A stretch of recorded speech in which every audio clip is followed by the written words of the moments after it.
Hello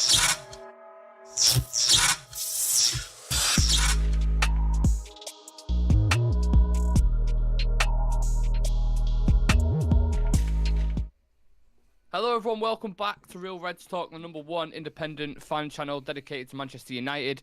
This is your weekly breaking news show. It's the 16th of November, we're halfway through, 39 more sleeps until Christmas, and as you can see, we have Sam to Claus with all these bag of goodies today. What have you been up to, Sam?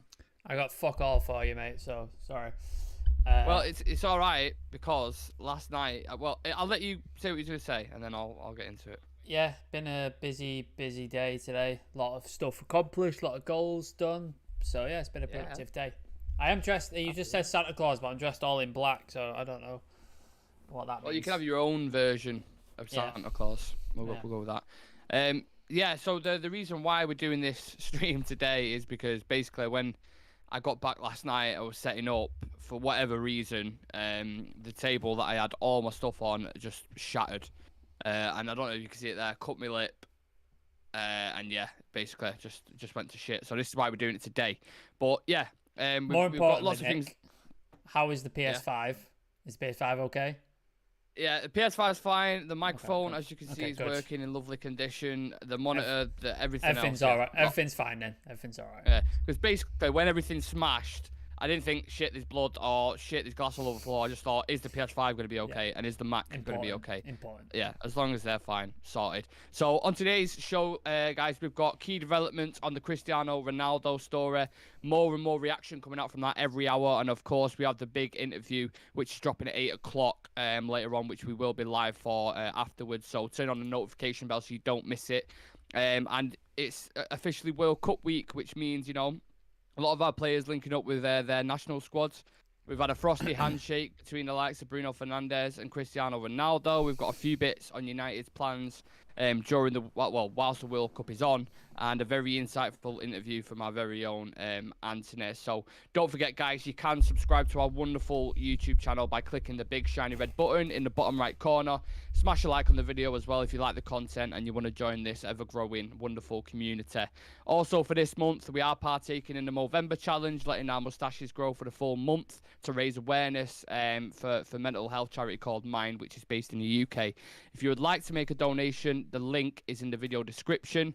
Is there a QR code on, Sam? Is that... Yeah. QR code. Top right corner. Just if you're watching on a tablet or you're watching on a laptop or a PC, you got a monitor, get your phone out, put the camera on, hold it up there. It'll take you straight to the website where you can make a donation. Nice and easy, simple, no hassle. And thank you to everyone, of course, who's already made a donation. We really appreciate it. We've got how long left? 2 weeks left of November. Yeah. So yeah, continue it. Let's start off with the developments on Ronaldo, Sam. The Athletic reported yesterday that the Cristiano Ronaldo interview with Piers Morgan was filmed last week. I wanted to ask you, does timing matter in regards to when this interview was done?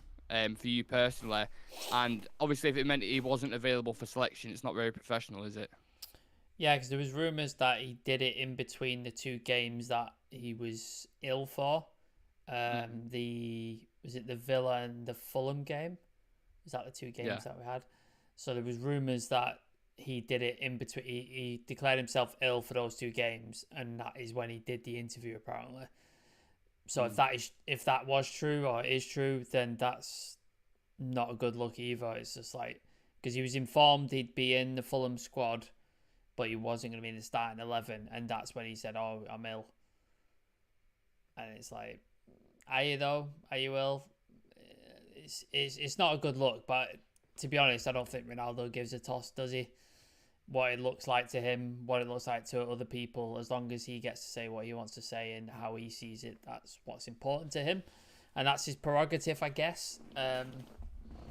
He's saying he's doing it for the fans and stuff like that, but I don't see a lot of fans aside from Ronaldo FC on his side. I think a lot of fans are backing the manager, so it's interesting timing whenever it was filmed. I guess we'll never know, really, for the honest answer, when it was filmed, but... I have a feeling if it was Madrid in the semi-final in the Champions League, he might have not missed that game. Yeah. But because it was Fulham and because he wasn't starting. Yeah, absolutely. It's interesting because the Athletic also mentioned the reaction from staff and players, obviously at Manchester United. It says United's coaching team are relaxed about the latest Ronaldo developments. Ten Hag believes United can be stronger without the distractions that come with Cristiano, and he's let the hierarchy know he doesn't want to work with him again after all this thing that's coming out. He also rejects any suggestion that he didn't show Ronaldo any respect. He purposely made him captain at Villa Park as a sign of peace. And then the club go on to deny claims that they did not believe Ronaldo's daughter was ill. The club gave him extra time, and Ten Hag mentioned personal reasons during the tour. So the ball's been knocked about back and forth. It's back in Ronaldo's court tonight. And we'll have more information, I suppose, when that comes out. But remember, we are covering that, so make sure you join us live to react to that. But the fact that, Ten Hag didn't bring him on against City out of respect, Sam. He made him captain against Aston Villa as a peace offering. Whose side do you think the fan base are going to lean more towards, just from the things that we've seen? And whose side do you agree with? I think if you look at, it's hard to put a percentage on because Ronaldo FC is a minority, but it's a very, very vocal minority, as you found out on your stream when you were there. So I'd say if you asked the people who go to Old Trafford week in, week out, or people like us who go as and when we can, or you'd ask most of the UK watching audience or watching fans who watch every game on TV, I'd say they're behind Ten Hag and they back Ten Hag. I'd say that. I think the people who are all about Ronaldo, I think it's mostly foreign fans who love Ronaldo and have followed Ronaldo for his career. There's much like the Pogba FC fans, or to maybe a lesser extent the Ibra FC. People like that. These like players who are like beyond football stars and beyond just the game they play. They become media icons and stuff like that. You have these fans who just Messi FC, for example. Like people just follow Messi, and it just happens to be that he was at Barcelona for 90% of his career. That was just the sort of coincidence.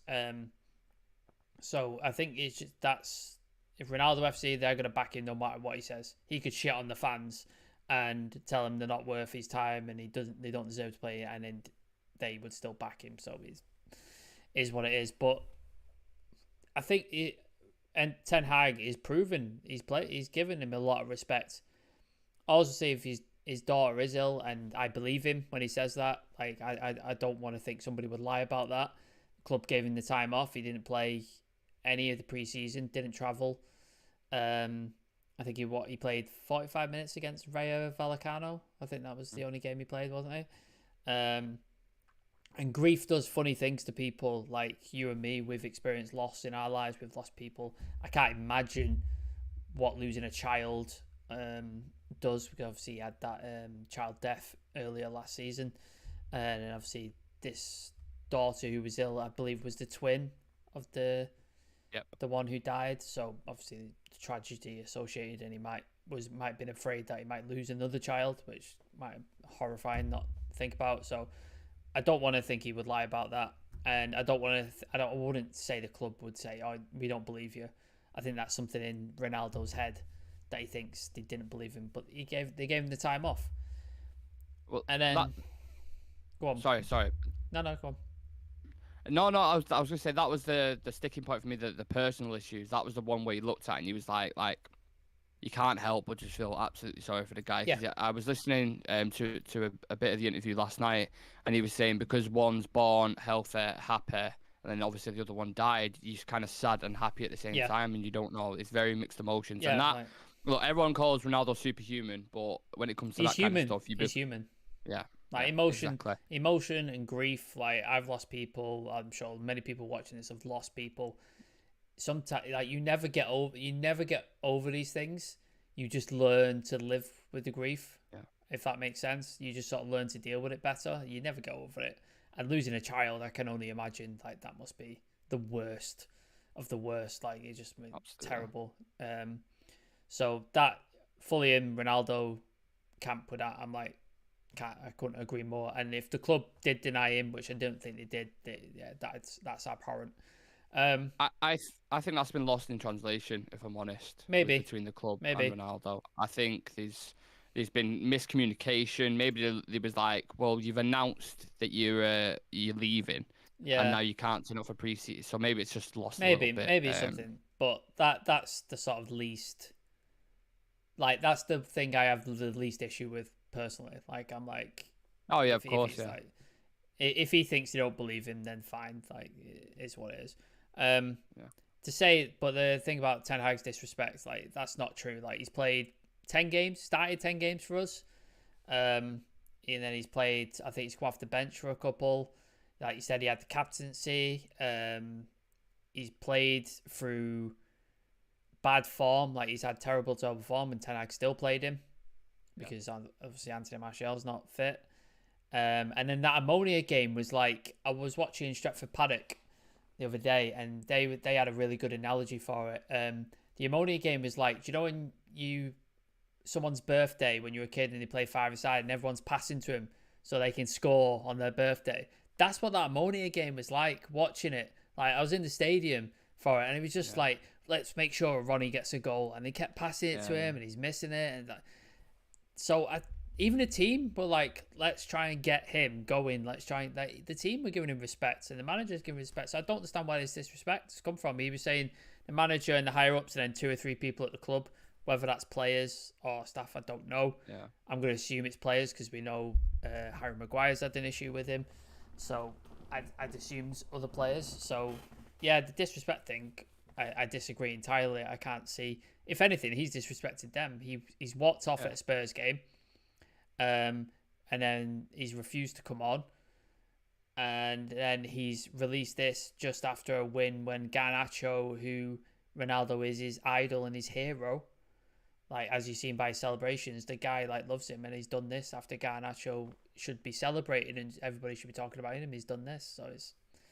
If you look at the players that are around him, Antony references, which we're going to touch on later with his interview, references Ronaldo.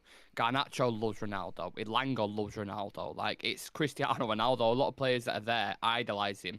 And like you said in that Ammonia game, would naturally just be like, oh, if I don't give it Cristiano away, he's going to shout at me, or if I don't give it him. So he's had nothing but chances created for him and respect given from the coach. Yeah. So I completely agree with you on that. Just sticking with the relationships, Bruno Fernandes. There's a thing back and forth. A couple of journalists have tweeted about this. There's been Laurie Whitwell and Neil Custis from the Sun tweeted about it as well, who I know it's the Sun, but he actually does have slight credibility when it comes to Manchester United. He's in a lot of the press conferences with Ten Hag. So originally, the video that came out on social media with Bruno and Ronaldo where they were shaking hands and it looked a little bit frosty, Laurie Whitwell tweeted about this, and he said it was basically Bruno insists the video of him and Ronaldo was a joke about his flight from England arriving late and that the exchange had been taken out of context.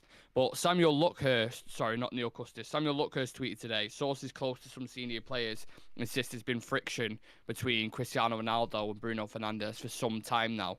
And I think that's believable, right? Because if you take it, at face value, or you look at what happens on the pitch, clash of positions, leadership, obviously diverse in that.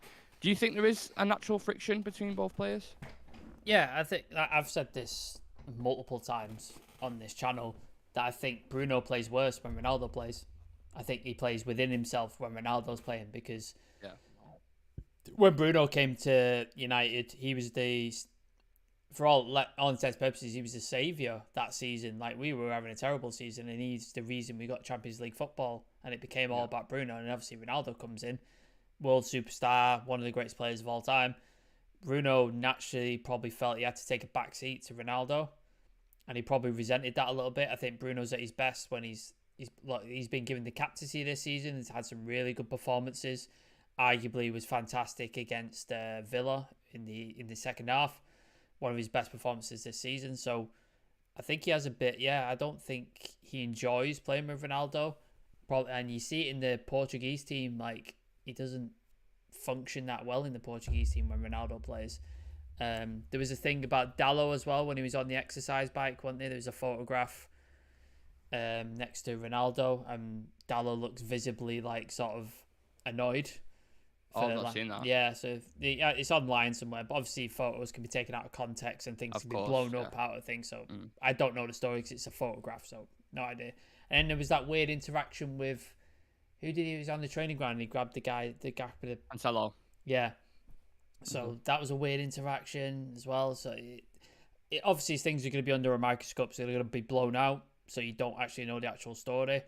I believe he's out of training now. Currently, Ronaldo, isn't he? He's got his stomach bug, so that'd be interesting. It'd be interesting as well if he doesn't perform at this World Cup. How long before the Portuguese fans and the media start turning on him and demanding? Yeah, that's why he's playing a risky game, I think, doing this. They if demand. he has a bad start. Yeah, they demand he needs to be dropped.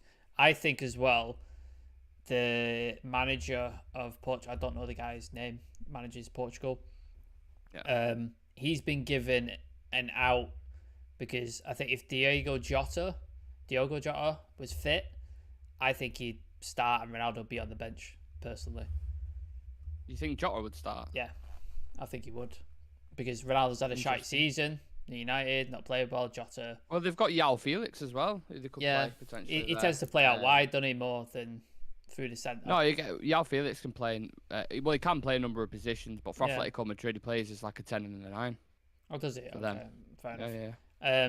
So I think he's gotten out there where he has to play Ronaldo at this point.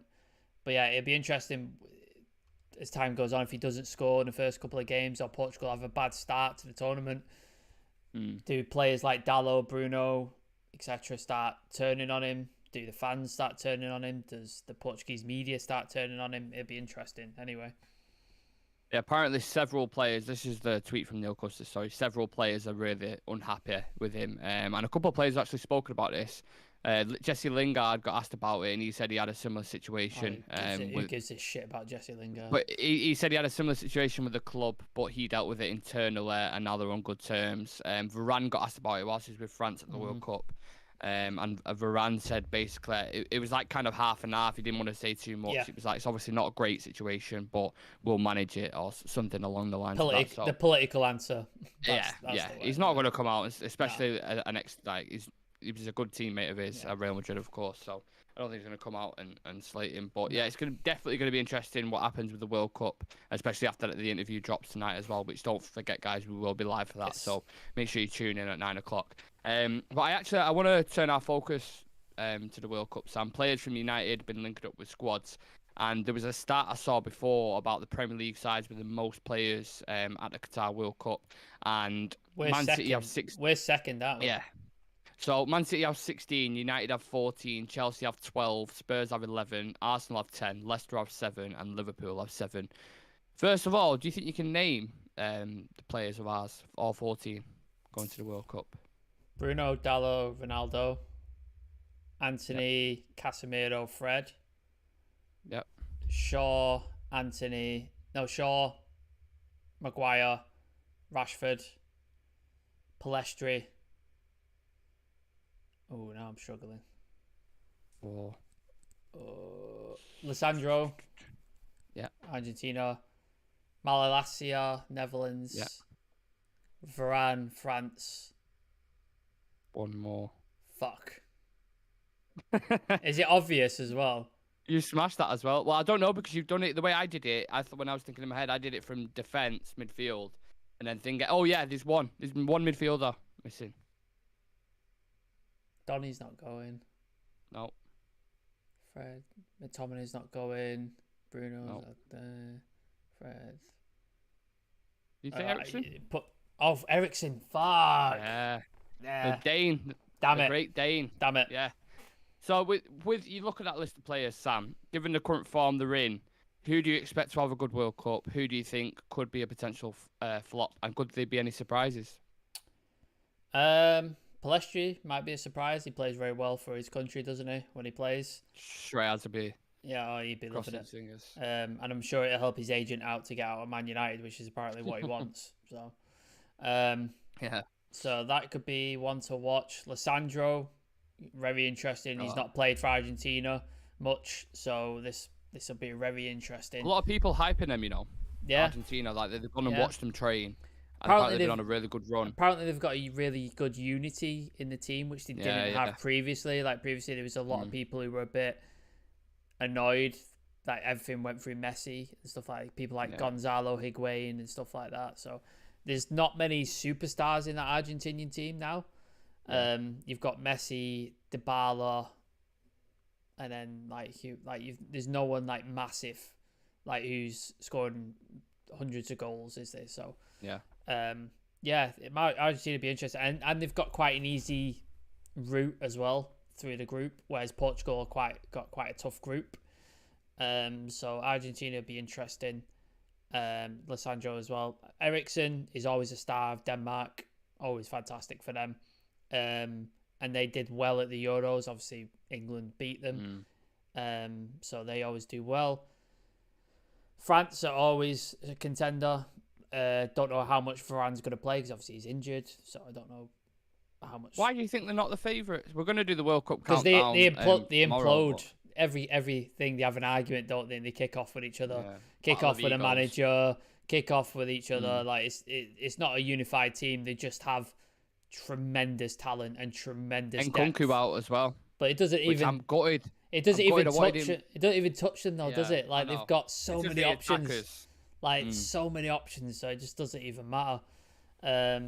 So yeah, it's an embarrassment of riches, I think, for France. Brazil, really looking forward to Brazil. I think that could be really. I think they could go really far. They could be interesting, and they could face Argentina in the semi-final. So that could be. And there's a bit of needle between them two. Just put it that way. They don't like each other, so there'll be a lot of red cards in that game. Lissandro's getting himself sent off, isn't he? So that'll be interesting to watch. So and then Malacia, does he play for Netherlands? Is he in the first team? I don't know if he plays frequently. I've seen him play games for them, but I've seen him play at centre back. I've seen him play as like a wing back. So I don't know. I don't know if he's a first teamer, but he has played games for him. We'll touch on England when we do our preview and stuff like that. I won't touch on the England people for now. And then I think I've covered everybody there, haven't I? You think Ronaldo will have a bad? I don't think he scores. Tournament. I don't think he scores a goal. Wow. Maybe if he gets a penalty, maybe a penalty. Open play. Don't think he scores. Bold statement. Very bold. In the group stages.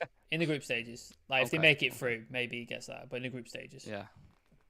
And if you look at the tournament as a whole, there's obviously potential. We just mentioned the teams there: Argentina, Portugal, Brazil, and France to go far in the knockout stages. Are you concerned we might bring back a couple of big injuries if we do? Yeah. Well, Varane's already injured, so if he plays a couple of games, what happens there?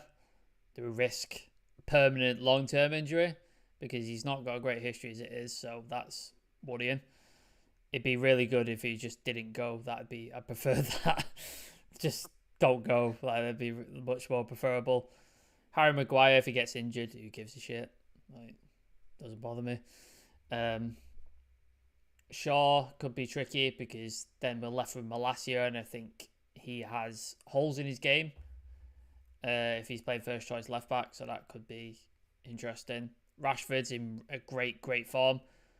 And he's got a history of injuries as well, really bad injuries as well, like back, ankle, shoulder.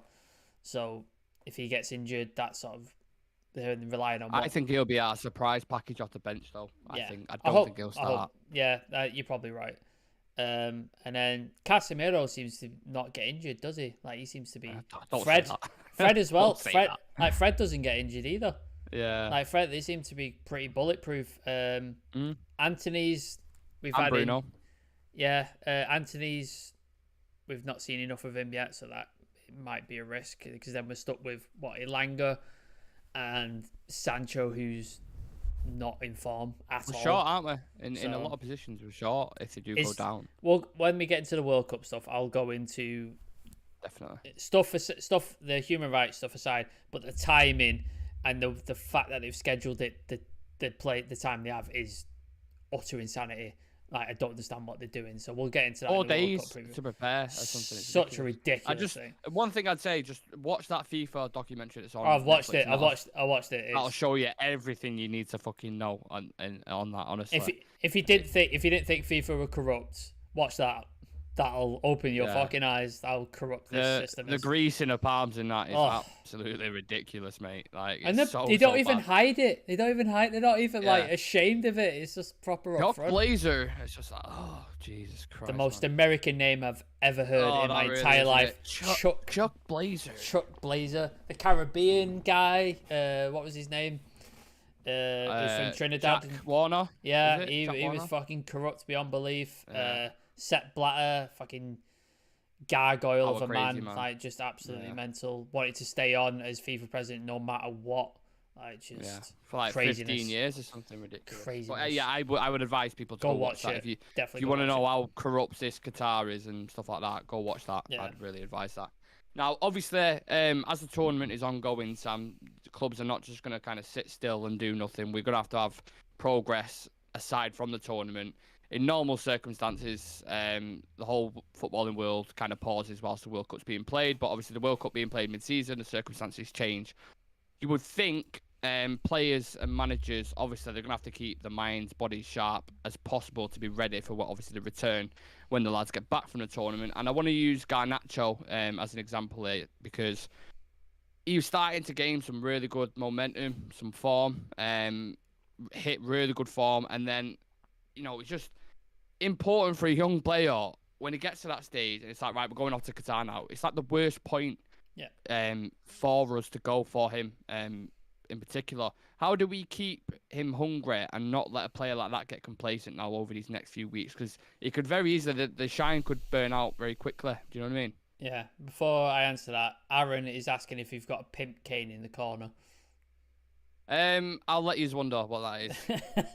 I'll let the mind boggle to what that is. So, yeah, Garnacho. I think Ten Hag was annoyed at it, didn't he? He had when he did the post-match interview, he was annoyed at the fact that the World Cup's happening, and he was like, "Yeah, it sort of ruins the momentum that somebody like Garnacho has currently.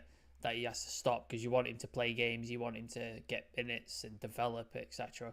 So, yeah, it's for a lot of players and a lot of young players especially, and the ones who are not going to the World Cup. So, you can look at it two ways. So, somebody like Jadon Sancho, I think it's a very good thing because he's not played well, he's out of form, and very rarely in football, especially during a season, do you get time to work with a player one-on-one and work on specific things. Normally during the season, it's recover, tactics for the next game, training, fitness, and then you're on to the next game. That's literally, you don't get time to develop one-on-one training, little nuances, little tweaks and stuff like that. Normally that happens in like pre-season or in the player's own time.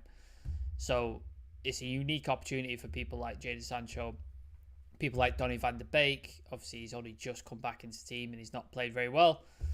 David De Gea, who I think is playing really well for us. I don't think he's put a foot wrong this season. He's not going in it, even as like a third choice. It's crazy. Yeah, mental. But again, maybe that's a blessing in disguise. He gets to work on his sweeping, his distribution, commanding his area a bit better. That gives him time. Again, he's not had that, and I've not had a coach who's willing to do that with him. So there's a lot of benefits to it. But for somebody like Garnacho, yeah, I can see the negative because the way young players develop is playing games, minutes, games, and because they play with no fear, and they don't really have to fit into a tactical thing. When you've got a young player, you just sort of go out and do something. Yeah. And I think that's what Garnacho might miss over this period. So yeah, it sucks for somebody like Garnacho. Obviously, I'm a big fan of his, but hopefully he doesn't lose. I've never mentioned it on the show. So hopefully he doesn't lose too much. I know we've got, is it 2 friendlies during this period? Cadiz and Betis. Yeah, so hopefully he plays 90 minutes in both of those. That'd be good for him. And then when all the other players come back, obviously they come back on, is it the 19th, the last game of the World Cup? Yeah, I think so. Close to that then because that Carabao Cup's 22nd, 21st. 23rd, and Yeah. it something. So Yeah. I imagine somebody like Garnacho, people like Donny, Sancho, David Gea will play in that Yeah. game, and then the World Cup people probably won't, just to give him some Well, time. that could be an opportunity for him to shine in that Exactly. game. Like they've been building up to it. Again, a couple of key like injuries could, elevate him into that spot, and if they take the Yeah. chance, he could get a permanent spot in there. So that's a Well, motivation for them aside from the World Cup. Aaron's got a good point in the chat. He said, "Does the good work the players that aren't going give them an edge to the others that are at the World Potentially. Cup? More chance to impress Ten Hag." So yeah, like Aaron Yeah. might be spot on there. Like if you're the sole focus of Ten Hag because all these other players are not there, you might get into his thoughts a little more, and he might start thinking about you more as team selection and stuff like that. And it can't help to have more squad depth. Like we need squad depth, and the depth we've got isn't performing. Like Donny's not performing, Sancho's not performing. So to have these players, fringe players, if they can develop and impress, that gives us more options. So. Well, one thing I'm really looking forward to is Martial as well. I completely forgot that Martial isn't going as our striker. Like he's gonna have so much time to work on the pitch with him, and he's already looked good when he's come in, when he's had like the odd minute here and there. So that's something that's super interesting. I think because he hasn't played all season, I just forgot about it. Like he doesn't, he's That's not what in I my mean. head, so I just forgot. I forgot about myself up until then. But on Ten Hag's focus, I think obviously first and foremost it's going to be important to reflect on how the season's gone in these past couple of months in the Premier League and Cup competitions. What's going to happen with Cristiano Ronaldo? Are we going to get a right back in? Will we bring a striker in? Should we get short term? Should we get long term and wait until the summer? No more short term. I don't. No, but I mean, if we get to January, they're not going to spend. The Glazers are not going to give him 80 million to go spend on a striker. I don't think they will. Anyway, so then do we get would they get a loan then? Because Cristiano's going to go in January. I think we both pretty much agree on that. What about Gakpo? Because he can play striker. Yeah. So yeah, potentially. But then a right back as well. So then you cancel out the right back because can you see the Glazers getting Gakpo and a right back? No, in January. I don't see him getting Gakpo personally, but that's what I mean. So there's a lot of pending questions heading into the winter window. Sorry, it's up to Ten Hag, isn't it, to prioritise? It's like because of the restrictions you have due to the owners that own Manchester United and the lack of spend you're going to have. Where is your major priority? Is it right back or is it striker? Because you're only going to get one if. What's yours? Tough question, isn't it? It's tough. Because if Dallo goes out, I don't want to see Malaysia right back again. But we can't rely on Antony Martial. And then if Rashford plays down the middle, we've got Sancho who's out of form. And Garnacho, that's your two left guys. So you're relying on a 17-year-old and an out-of-form Jadon Sancho. So that kills any creativity down that left-hand side, doesn't it? So it's... I think I would, if it was up to me, I would go get Gakpo and then just hope that Dallo stays fit and use Wan-Bissaka in the cup competitions if I have to. He's not using him, is he? Like he's not even on the bench. No. So I would have done against Fulham. Yeah, I would have. I know he's got that. I would have have brought. If you look at how when Malacia was getting torn apart, I would have brought him on. When we were like 1-0 up, I would have brought him on just to shut that down. Just a right-footed. I even said at one point, mate, just bring Lindelof on. Just because he's right-footed, there's a lot more balance. He might not have the pace, but Williams not the quickest. He's getting old now. Williams, so I thought Williams is a traditional winger as well. Like he doesn't cut inside, which is what Malacia was doing because he's left-footed. He was going inside and stuff like that. So it's just like he was having the byline all to himself, William. So it's just. Yeah, absolutely. It's going to be interesting again. Next 6 weeks we've got now. Is it 6 weeks? No, about a month, isn't it? From now until 5 weeks, I think. 5 weeks. Yeah, something about that. Again, we will have our World Cup countdown show tomorrow, which we're going to look at the groups in general. We're going to look at the teams. Certain players coming into it high on form. Certain players coming into it with a bit of controversy, and we'll discuss that. I want to dive into the Antony interview. I've left this to last purposely because I just think it's an incredible interview. He's spoken about obviously his national team. He's spoken about not his national team. Sorry, he's spoken about his come up, his environment, all that kind of stuff. And he spoke to Players Tribune, which I saw. I was like, I don't even know who that is. It's like a new media platform that produces daily sports conversation and publishes stories and all that kind of jazz. And it's a really interesting piece. And I'll dive into some of the quotes about his style of play first and foremost, and then I'll get into a couple of the others. When asked, what's the point of your style? What message are you sending? He said, brother, I am sending a message home. I was a born dribbler. It's part of my roots. It's the gift that took me from the slums to the theatre of dreams. I will never change the way I play because it's not a style, it is me. The art of Ronaldinho and Cristiano and Neymar inspired me as a child. I watched these gods in amazement on stolen Wi-Fi. Then I went out on the concrete pitch to try and imitate their genius. I mean, I think it goes for all kids, Sam. When you start, talk about stuff like Jogger Benito, which I was actually in one of them chain videos, by the way. I don't know if you remember him, where they do a little trick and flick it on. But stuff like that, it just like generates. It just makes you feel nostalgic, doesn't it? With the Brazilians doing the kick-ups in the changing rooms and stuff. Yeah. Like, me personally, I can really relate to that, but I'm not sure about yourself. No, I was like growing up, obviously, because I'm older than you. I remember when Brazil was dominating tournaments, like absolutely dominating tournaments. Like Ronaldinho is one of my favorite players of all time. I still watch his highlights and his clips to this day. Like he's insane. He's absolutely insane. I've sort of, because I used to when I play. Obviously, me and you played at such a low level compared to the people we talk about. When I played, I was a winger. Like, that was my position. So I'd always look at these sort of tricky, skillful wingers who were quick. So people like Ronaldinho. You had Rivaldo. Might be a bit before your time, Rivaldo. So Kaká, who was absolutely fantastic. If you don't know any of these guys, if you're a bit too young, go look them up. They're fucking phenomenal to watch. Like, absolutely amazing. But yeah, he couldn't have had better heroes, really, could he? Like, he was... Somebody's counting down in the chat. I don't know what he's doing. So, yeah, they've just put 1, 2, 3, 4, 5, 6. So, don't know what that is. Lost my train of thought. But yeah, he's typical Brazilian. He's almost a throwback, isn't he? Because you've not seen many Brazilians with that kind of flair in the last few years. Like, you've obviously got Neymar, who's in a similar ilk, but a lot of the Brazilian people, they don't have that flair. Like, they don't have that sort of the show-off nature, the samba sort of attitude, etc. I know you're a big fan of Vinicius Junior. I know you're a massive, massive fan of him. He seems to be bringing that sort of attitude back. You've got Antony now, and stuff like that. So it's nice to see it back. I do agree with him. They were the sort of guys I looked up to growing up when I played and tried to emulate.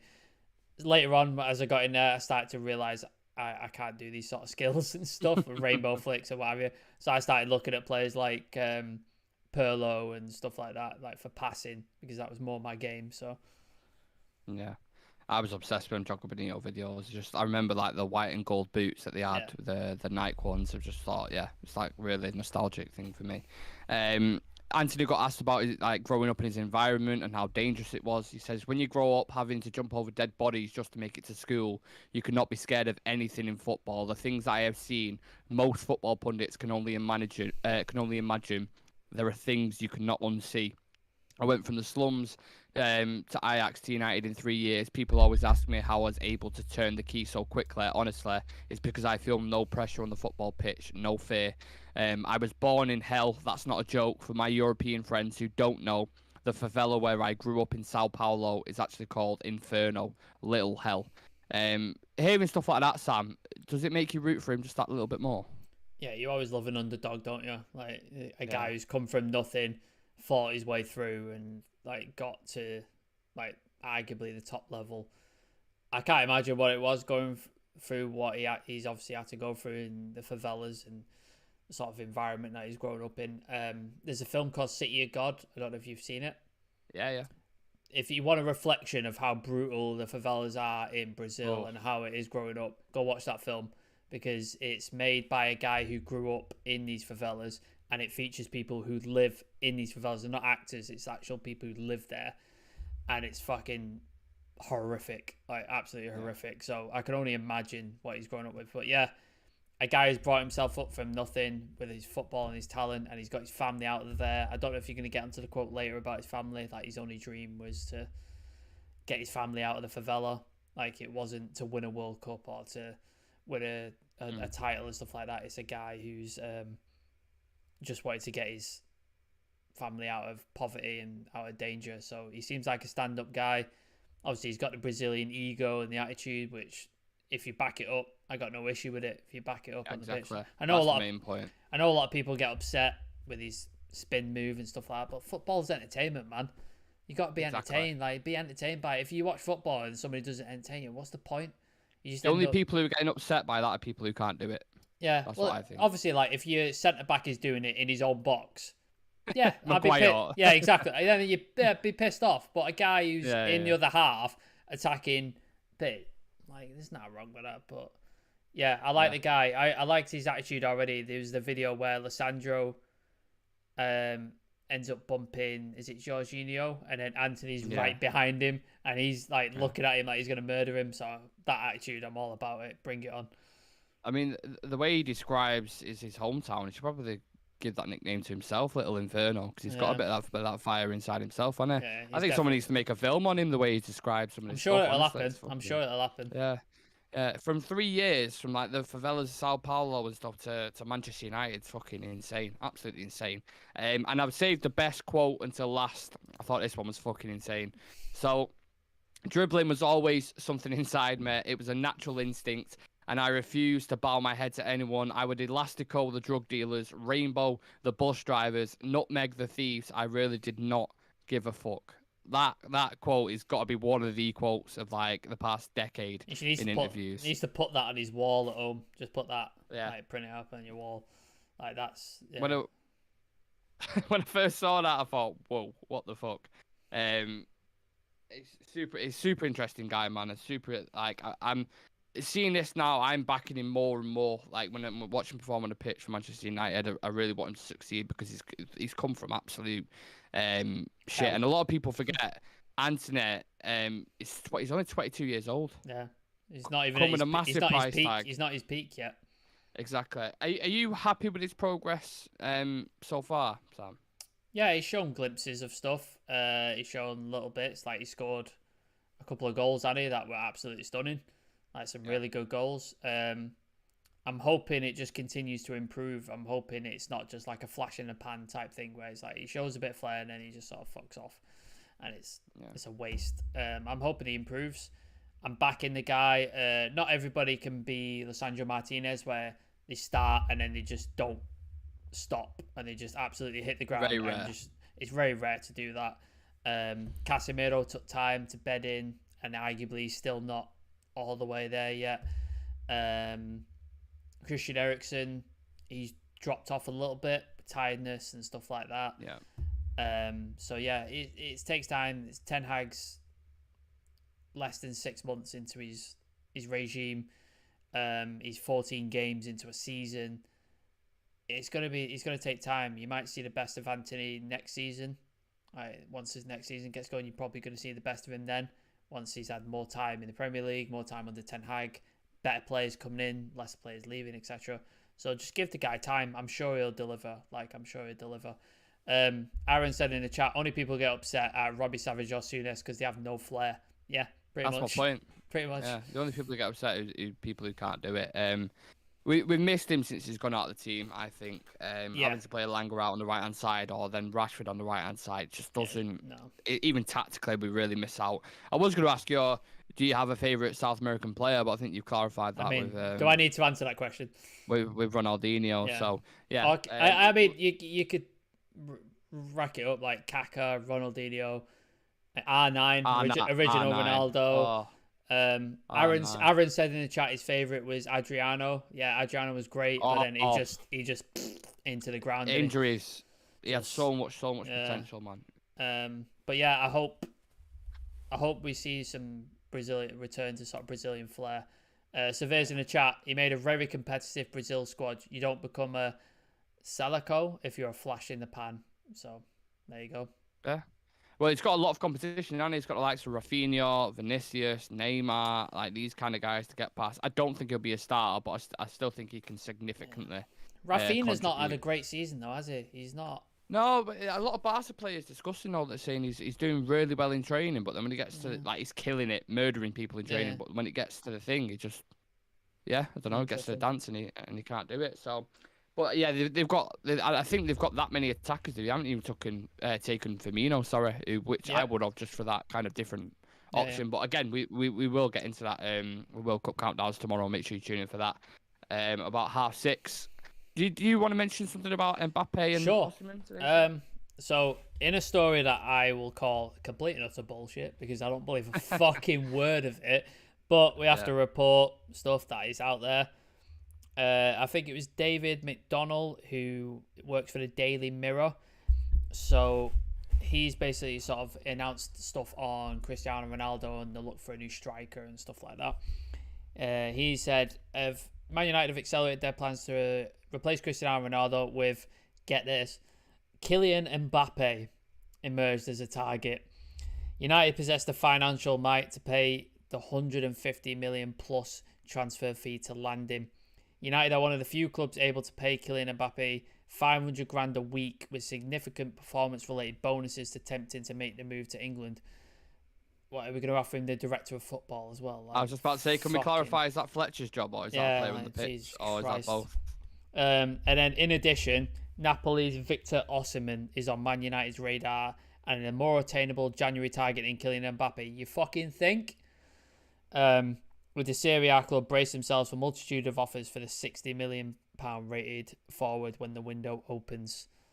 What are your thoughts, Nick? Mine is utter bullshit, but go ahead. I mean, I think it's definitely bullshit. I think if there's anyone who's more likely than the other, it's obviously Osimhen from Napoli. But Napoli are notoriously very tough negotiators. Like when we was asking about Koulibaly, they were saying 90 million, 100 million. And that's why I think we ended up going for Harry Maguire. Didn't they say about Milinkovic Savic like 70, 80 million or something as well? So so they're notoriously hard to deal with.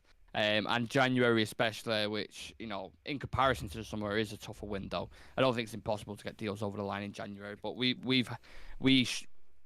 always pull the purse strings in that month. And getting someone like Osimhen, we discussed it before. Like Gakpo might not even be a possibility because the way there's kind of singing from the hills about that 200 million they spent, but they only spent 200 million in summer. Let's be honest, because of their incompetence. That was the only reason why they overspent. Because you could have easily spent 14 weeks trying to get Frankie De Jong and then didn't get it. We could have easily saved about 50 million on Antony and Lissandro if we did it at the appropriate times and not been basically dealt with. So I think bullshit. Obviously would I take him? I'd take them both. I think they're both phenomenal players. You take Mbappe with all the problems that he brings. Yeah, I think because City have Haaland and they've got another 4 or 5 years. I don't think Haaland's going to dominate for a while. I don't think Haaland stays for that long.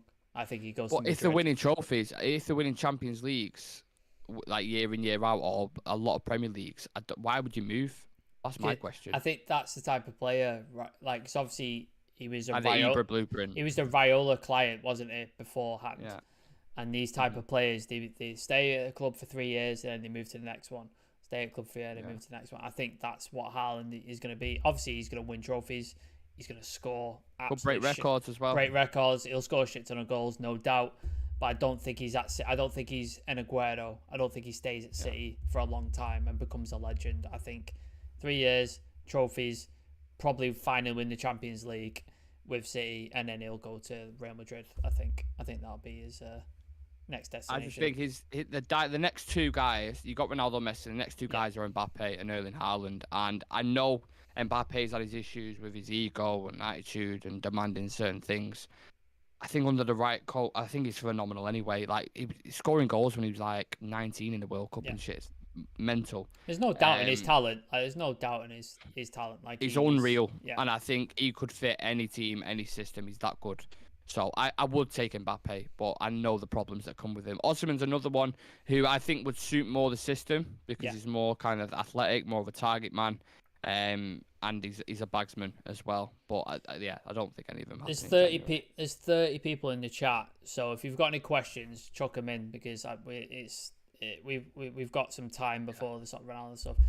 If I'll ask you a question, Nick. If we're going in and you're saying striker is priority in January, if say we can spend, obviously it's never going to happen. Say we can spend money, who are you going to get? Is it still Gakpo or are you going Osimhen, someone like that? It's a tough one. Just to let people know as well, whilst you're in the chat now, we're going to be live for the Ronaldo reaction. So 9 o'clock. It's going to be me, Sam, and Severe are going to be live for that at 9 subscribe, o'clock. turn the notification bell on so you know exactly when we're going live, and follow the socials because I'll put the link on there as well. Severe says, have we not learned anything? Stay the fuck away from Mbappe. I agree, mate. I don't want to go anywhere near that drama. I agree with you, but you get these short windows that come back. We saw what happened with Erling Haaland with Ole Gunnar Solskjaer. That window came past. Now look what he's doing for Man City. I think if we missed a similar opportunity, I don't know. I just feel like he's a world-class talent. But going back to your question before, I really like Cody Gakpo, but do we want another winger who can play striker? Do we not want that dominant number 9? We need something different, don't we? I want Gakpo, don't get me wrong. Sign Gakpo, but Osimhen right now is the one who's I'm looking at and thinking who would kind of fit the system best, who's young, got that young profile. I rate Osimhen over Patrick Schick. Okay. Honestly, I think Osimhen's really, really good. I've watched him a few times in the Champions League and I rate him highly. Ivan Toney. Ivan Toney, yeah, obviously you got the Prem proven badge stamp that comes with that. He's just been done for betting allegations, I think, or something like that. Trippier got done for it as well, didn't he? Yeah.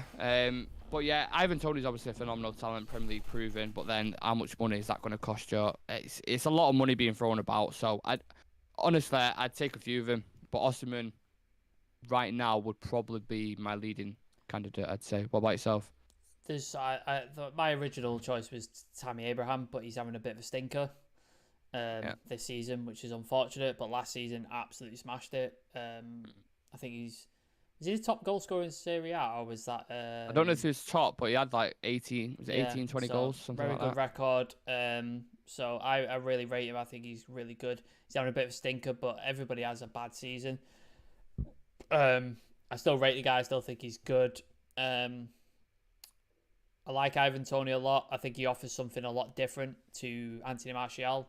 And I think that's what you need. You need a different option. I don't think he's a starting striker for us, but I think he's a good option off the bench. So I'd love to...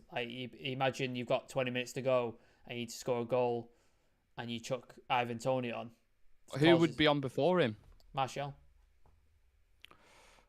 I would start Ivan Toney over Martial. Would you? Personally. Yeah. Okay. I would. I'd start Ivan Toney. The way he is at the minute, look how he's performed. I think he's double figures now, scoring against the likes of City. Should have got a hat trick against City in a Brentford team. I think if you put Ivan Toney up top with, I don't know, Garnacho, Antony, or Rashford, I think it'd be fine. Eriksen and Bruno behind him. Yeah, you've got Harry Kane, who's coming to the end of his contract at Spurs. Obviously, City went in for him. Was it last summer or the summer before? Last summer, was it? No, it must have been the summer before because they went for Haaland in like May, didn't they? This year, yeah. So. Yeah, so not the summer just gone, the one before that, yeah. So, obviously, that's a short-term option because what is Kane, like 29, 30? Yeah. So, obviously, that's a short-term option, but he might be... Obviously, Daniel Levy's not the easiest guy to deal with, famously. So, I think if you could get him on for a decent price, it wouldn't be the worst shout in the world, I don't think. Scores goals, Premier League proven. And when he drops deep, you know, like when we see Ronaldo drop deep into set areas, he's good at it. He just hasn't got that playmaking ability, Ronaldo. But Kane is fucking like De Bruyne at it. He can drop deep, and you've got them runners in behind, like Antony, Rashford. These guys, he can feed them. And Bruno occupies that 9 space as well quite a lot, doesn't he? So if Kane's dropping, I think it'd be ideal. I don't think he's the worst choice, honestly. Obviously, if Tottenham are wanting 150, 200 million, then just fuck that. Don't. I think it depends on Champions League as well, Sam. Yeah. I think if we get Champions League. Aaron is saying Patrick Schick, Leverkusen, struggling this season, may be able to exploit that. That would be my choice. Yeah, good thing. I think we was going to take them for Frimpong as well. So it's a double whack there. That's how we got Malacia, wasn't it? Like Leon were going in for him, and we just went, right, we'll have that one. No, I mean like Frimpong plays for Bayer Leverkusen, doesn't he? So Yeah. Schick and Frimpong, if we could, strip them of both. Sam Adrita, we watched the interview coming out today. Yes, so I think the interview's out at 8:00, and I believe it's 45 minutes. Is that how long it is? 45 today, 45 tomorrow. Yeah, so and then we'll be live at 9:00 tonight. So I don't know what time that is in your country or if you're in the UK, but just Google it, you'll find out. We'll be in live an hour, at 9, basically. Yeah, in like an hour and 15. So we'll be live for that. So come check us out on that. We'll give you all our reaction. And Severe, who's part of the channel, will also be on as well. So come check that out.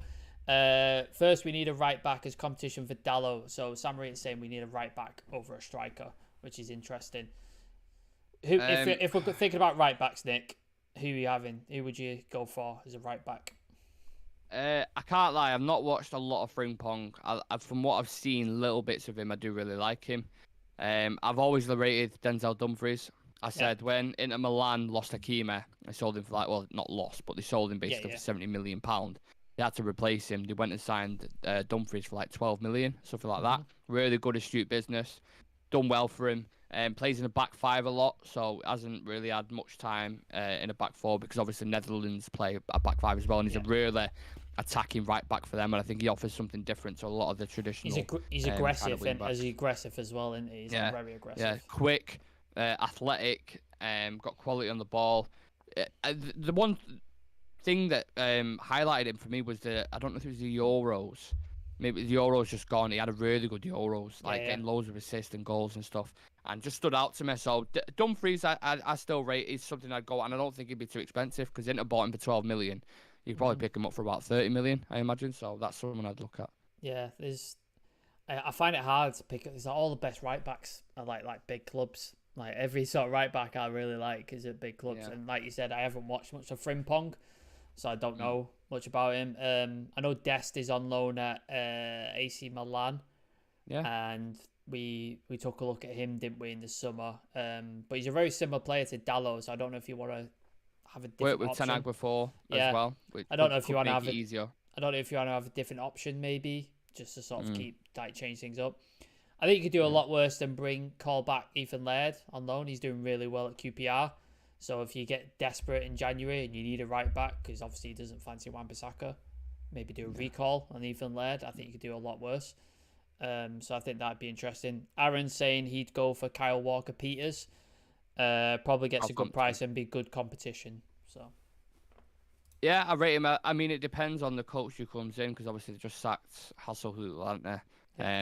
If the coach who comes in really wants to keep him and is a big fan of him, then it could be hard to kind of tear him away from it. But I don't, to be honest, I always get myself hyped up for the January window, and it never really comes to fruition what I'm thinking is going to happen. So I think we'll probably sign one player, and if it is, it's someone like a Malacia type, like a 15, 20 mil buy. I don't think we sign anybody, personally.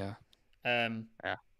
We have signed gold in the past. Bruno, Evra, Vidic, has been done. But then that's out of how many windows are we talking as well? Yeah.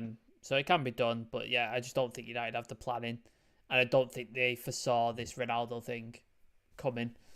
So I think that might. I don't think anyone did really. They've managed to keep a lid on it. I don't know how they've done it, because United leak like a waterbed with a pair of scissors on him. Honestly. So how they've managed to keep this interview intact, I have absolutely no idea. But look, the interview starts in 15 minutes, guys. So we're gonna jet. Yeah, we're gonna go jet. Pick up all the quotes from it, the nitty-gritty bits, and we're going to come back with our live reaction. So, two things. Make sure you subscribe to the channel and like the video, please. Any newcomers who would wish to join the community. We have content every single day. And obviously, with the World Cup on the horizon, we're going to be covering a lot of stuff around there as well. So, make sure you subscribe to the channel, like the video, and follow us on socials for your regular updates. Yep. Sam, is there anything else I'm missing? No, like I said, follow socials in the description, subscribe, notification bell, so you know when we go live in like an hour and 15 on this interview. It's going to be explosive. Explosive interview. Some tales are going to be ruffled. It'll be interesting. Absolutely. Donate to our Movember campaign, as you can see by our lovely tashes that we're growing. We are raising money for Mind, which is a mental health charity here in the UK. The link is in the description, or alternatively, you can go and scan this QR code above my head. That'll take you straight to the donation page and donate. We're trying to raise up to £200. So yeah, you've got another 2 weeks. So get donating, please, and raise money for a good cause. Absolutely. We will be live later on. Do not fucking miss it. 'Cause Yeah. it's going to be explosive. It's going to be Gonna fun. be lots of stuff. Yeah, It's going to be fun. definitely. And Severe will be joining us. So if you're a fan of Severe, come join us. Absolutely. See you later, guys. Thanks for tuning in. Take care of yourself. See you shortly. Peace.